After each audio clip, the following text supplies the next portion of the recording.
നമസ്കാരം. ആറ്റുനോറ്റിരുന്ന തിരുവനന്തപുരം കോർപ്പറേഷൻ ഭരണം പിടിച്ച ബി.ജെ.പിക്ക് ആ ഭരണം നഷ്ടപ്പെടുന്ന ചുണ്ടിൽ നിന്ന് നഷ്ടപ്പെടുന്ന ഒരു അവസ്ഥയിലേക്കാണ് കാര്യങ്ങൾ പോയിക്കൊണ്ടിരിക്കുന്നത്. ഏത് കുറ്റകൃത്യം ചെയ്താലും, എന്ത് തോന്നാസം കാണിച്ചാലും, എന്ത് അമ്മാടിത്തരം കാണിച്ചാലും അധികാരത്തിന്റെ തണലിൽ അതൊക്കെ അവരെയൊക്കെ സംരക്ഷിക്കപ്പെടും എന്നുള്ള ചിലരുടെ ധാരണകളുണ്ട്, ചില തോന്നലുകളുണ്ട്. പക്ഷെ അത്തരം ഇടങ്ങളിലൊക്കെ നിയമം പ്രവർത്തിക്കാൻ ഒരല്പം താമസിക്കുമായിരിക്കും. പക്ഷെ നിയമം പ്രവർത്തിച്ചു തുടങ്ങിയാൽ പിന്നെ രക്ഷിക്കാൻ ആളുകളും ഉണ്ടാവില്ല എന്നത് കേരള രാഷ്ട്രീയത്തിന്റെ പ്രത്യേകതയാണ്. അതുകൊണ്ടാണ് ആർ സുഗതന്റെ കേസും ഉയർന്നു വരുന്ന ജനാധിപത്യ പ്രതിസന്ധികളുമൊക്കെ ഇപ്പോ ചർച്ചയാകുന്നത്. ഒരു ജനാധിപത്യ സമൂഹത്തിൽ ജനപ്രതിനിധികൾ എന്നാൽ ജനങ്ങളുടെ അവകാശങ്ങൾ സംരക്ഷിക്കേണ്ടവരും ഭരണഘടനയോടും നിയമവ്യവസ്ഥയോടും പൂർണ്ണമായി കൂറു പുലർത്തേണ്ടവരുമാണ്. എന്നാൽ തിരുവനന്തപുരം കോർപ്പറേഷൻ കൗൺസിലർ ആർ സുഗതന്റെ അറസ്റ്റും അദ്ദേഹത്തിന്റെ പേരിൽ പുറത്തു വന്ന കുറ്റകൃത്യങ്ങളുടെ നീണ്ട പട്ടികയും ഇന്ന് കേരളീയ പൊതുസമൂഹത്തിൽ വലിയ തോതിലുള്ള ചർച്ചകൾക്കും ആശങ്കകൾക്കും വഴി തുറന്നിരിക്കുകയാണ്. വട്ടിയൂർക്കാവ്, നെടുമങ്ങാട് എന്നീ 2 പോലീസ് സ്റ്റേഷൻ പരിധികളിൽ മാത്രമായി സുഗതനെതിരെ 19 ക്രിമിനൽ കേസുകൾ രജിസ്റ്റർ ചെയ്യപ്പെട്ടിട്ടുണ്ട് എന്ന യാഥാർത്ഥ്യം കേവലം രാഷ്ട്രീയ ആരോപണങ്ങൾക്കപ്പുറം വളരെ ഗൗരവമേറിയ ചില വസ്തുതകളിലേക്ക് വിരൽ ചൂണ്ടുന്നുണ്ട്. വധശ്രമം, പരസ്യമായി കലാപത്തിന് ആഹ്വാനം ചെയ്യലും, അതിനായി ശ്രമിക്കലും, പൊതുയോഗങ്ങൾ ബലമായി തടസ്സപ്പെടുത്തലും, പൊതുവഴിയിൽ തടഞ്ഞു നിർത്തി ആളുകളെ ക്രൂരമായി ആക്രമിക്കലും, പോലീസിന്റെ ഔദ്യോഗിക കൃത്യനിർവഹണം തടസ്സപ്പെടുത്തലും തുടങ്ങി അതീവ ഗുരുതരങ്ങളായ കുറ്റങ്ങൾ. അത്തരത്തിലുള്ള ധാരാളം കുറ്റങ്ങളാണ് ആഭ്യന്തര വകുപ്പ് പുറത്തുവിട്ട ഇയാളുടെ ക്രൈം ലിസ്റ്റിലുള്ളത്. ഒരു സാധാരണ പൗരൻ ഇത്തരം കേസുകളിൽ പ്രതിയാകുമ്പോൾ ഉണ്ടാകുന്ന നിയമ നടപടികൾ ഒരു രാഷ്ട്രീയ നേതാവിനെതിരെ ഉണ്ടാകുമ്പോൾ അതിനെ കേവലം രാഷ്ട്രീയ പ്രതികാരം എന്ന് വിളിച്ച് ലഘൂകരിക്കാൻ ശ്രമിക്കുന്നത് ജനാധിപത്യ വ്യവസ്ഥയ്ക്ക് ഒട്ടും ഗുണകരമല്ല. കാപ്പ പോലുള്ള കറുത്ത നിയമങ്ങൾ, നമ്മളതിനെ കറുത്ത നിയമങ്ങൾ എന്ന് പറയുന്നത് അത് പലപ്പോഴും അത് യഥാർത്ഥ കാപ്പ പ്രതികൾക്കല്ല ചാർത്തപ്പെടേണ്ടവർക്കല്ല ചാർത്തുന്നത്. അവർ അധികാരമുള്ളവർക്ക് ഒരു പക്ഷേ കാപ്പ ഒഴിഞ്ഞു പോകുന്നതും കാണാം. ഇനി ചുമത്തിയിട്ടുണ്ടെങ്കിൽ തന്നെ അത് കണ്ണടച്ച് ഇരുട്ടാക്കുന്നതും ഒരു പക്ഷേ നമ്മൾ കണ്ടിട്ടുണ്ട് പലപ്പോഴും.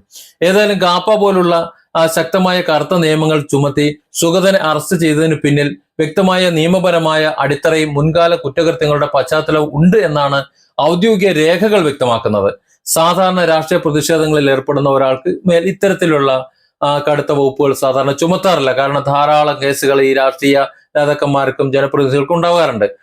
അതുകൊണ്ട് തന്നെ ഇതിന് പിന്നിൽ വ്യക്തമായ ഗുണ്ടാ സ്വഭാവമുള്ള കുറ്റകൃത്യങ്ങളുടെ സാന്നിധ്യം ഉണ്ടാകാം, അല്ലെങ്കിൽ അങ്ങനെ ഉണ്ട് എന്ന് തന്നെ അനുമാനിക്കേണ്ടി വരികയാണ്. ഈ അറസ്റ്റും അതിനെ തുടർന്നുണ്ടായ ചില സംഭവവികാസങ്ങളും പാർട്ടിക്കുള്ളിൽ തന്നെ വലിയ രീതിയിലുള്ള ആഭ്യന്തര ഭിന്നതകൾക്ക് കാരണമായിട്ടുണ്ട് എന്നത് രാഷ്ട്രീയ നിരീക്ഷകർ വളരെ കൗതുകത്തോടെയാണ് വീക്ഷിച്ചുകൊണ്ടിരിക്കുന്നത്. ഒരു വിഭാഗം നേതാക്കൾ സുഗതന് പൂർണ്ണ പിന്തുണ പ്രഖ്യാപിച്ച് പോലീസിനെതിരെ പോലും രംഗത്ത് വരുമ്പോൾ പാർട്ടിയിലെ തന്നെ മറ്റൊരു വിഭാഗം ഇത്രയും വലിയ ക്രിമിനൽ പശ്ചാത്തലമുള്ള ഒരാളെ പരസ്യമായി സംരക്ഷിക്കുന്നതിനോട് യോജിക്കുന്നില്ല എന്ന് പറയുന്നുമുണ്ട്. ഈ ആഭ്യന്തര കലഹം പ്രതിപക്ഷ രാഷ്ട്രീയത്തിന്റെ വിശ്വാസ്യതയെ തന്നെയാണ് ചോദ്യം ചെയ്യുന്നത്. അതായത് സ്വന്തം രാഷ്ട്രീയ പ്രവർത്തകൻ, തങ്ങളുടെ ഒരു കൗൺസിലർ, ആ കൗൺസിലറെ ഇങ്ങനെ പോലീസ് പിടിച്ച് അകത്തിട്ടേക്കുമ്പോൾ 2 ചേരിയായി നിന്ന് പ്രതികരിക്കുന്നവരാണ് ബി.ജെ.പിയിലെ ഈ വിഭാഗങ്ങൾ എന്ന് പറയുമ്പോൾ വളരെ കൗതുകമുണ്ട്. ഇതിനെല്ലാം പുറമെ തിരുവനന്തപുരം കോർപ്പറേഷന്റെ ഭരണപരമായിട്ടുള്ള കാര്യങ്ങളിലും ഈ വിഷയം കടുത്ത പ്രതിസന്ധി സൃഷ്ടിക്കുന്നു. ഇനി വരും ദിവസങ്ങളിൽ അതീവ ഗുരുതരമായ പ്രതിസന്ധിയാണ് സൃഷ്ടിക്കാൻ പോണത്. ജനാധിപത്യ നിയമപ്രകാരം ഒരു കൗൺസിലർ തുടർച്ചയായി 3 കൗൺസിൽ യോഗങ്ങളിൽ പങ്കെടുക്കാതിരുന്നാൽ അത് അവരുടെ അംഗത്വം റദ്ദാക്കപ്പെടുന്നതിലേക്ക്, അതായത് അയോഗ്യതയിലേക്ക് നയിക്കും. സുഗതൻ ജയിലിലാകുന്നതോടെ കൗൺസിൽ യോഗങ്ങളിൽ പങ്കെടുക്കാൻ സാധിക്കാതെ വരികയും അത് കോർപ്പറേഷനിലെ ഭരണ പ്രതിപക്ഷ സന്തുലിതാവസ്ഥയെ ബാധിക്കുകയും ചെയ്യും. തങ്ങളെ പ്രതിനിധീകരിക്കാൻ വോട്ട് നൽകി തിരഞ്ഞെടുത്ത ഒരാൾ ക്രിമിനൽ കേസിൽപ്പെട്ട് ജയിലിലാകുമ്പോൾ ആ വാർഡിലെ ജനങ്ങളുടെ വികസന ആവശ്യങ്ങളാണ് ഇവിടെ അവതാളത്തിലാകുന്നത്. നേരത്തെ 2 തവണ സുഗതൻ സമ്മേളനത്തിൽ ഹാജരാകേണ്ട സമയത്ത് ഒളിവിലായിരുന്നു ബന്ധപ്പെട്ട കേസുമായി ബന്ധപ്പെട്ടെന്ന് പറയുന്നുണ്ട്. അപ്പോൾ ഇത്തവണ ജയിലിലായതുകൊണ്ട് സ്വാഭാവികമായിട്ടും ജയിലിൽ കിടന്നുകൊണ്ട് അദ്ദേഹത്തിന് ലീവ് ആപ്ലിക്കേഷൻ ഫയൽ ചെയ്യാൻ ഒരു പക്ഷേ സാധിക്കില്ല. അങ്ങനെ വരുമ്പോൾ 3 തവണ തുടർച്ചയായിട്ട് ഹാജരാകുന്നില്ല എന്ന ആ ഒരു അവസ്ഥ ഈ സുഗതന് ബാധകമാവും. ഏതായാലും ഈ സംഭവം സമകാലിക രാഷ്ട്രീയ രംഗത്തെ ക്രിമിനൽ വൽക്കരണത്തിന്റെ ഭീതിതമായിട്ടുള്ള ഒരു മുഖമാണ് വലിച്ചു പുറത്തിടുന്നത്.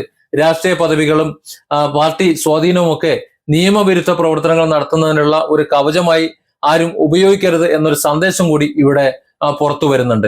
ഭരണപക്ഷമായാലും പ്രതിപക്ഷമായാലും സ്വന്തം അണികളുടെയും നേതാക്കളുടെയും ഭാഗത്തു നിന്നുണ്ടാകുന്ന തെറ്റുകളെ ന്യായീകരിക്കുന്ന ഒരു പ്രവണത നമ്മുടെ കേരളത്തില് ഭരണ പ്രതിപക്ഷ ഭേദമന്യേ ഉണ്ട്. സ്വന്തം ആളുകൾ അവരെന്ത് തോന്നിയാസം കാണിച്ചു കഴിഞ്ഞാലും അതിനെ ന്യായീകരിച്ചങ്ങോട്ട് മെഴുകും. അവരെങ്ങനെ നടപടികൾ എടുത്താലും, ജനങ്ങളുടെ മണ്ടയിൽ കുതിര കയറി കഴിഞ്ഞാലും, എന്ത് തീരുമാനങ്ങൾ എടുത്താലും അതിനെയൊക്കെ ന്യായീകരിച്ച് മെഴുകുന്നത് നമുക്ക് കാണാം. ആ പ്രവണത എന്തായാലും അവസാനിപ്പിക്കണം.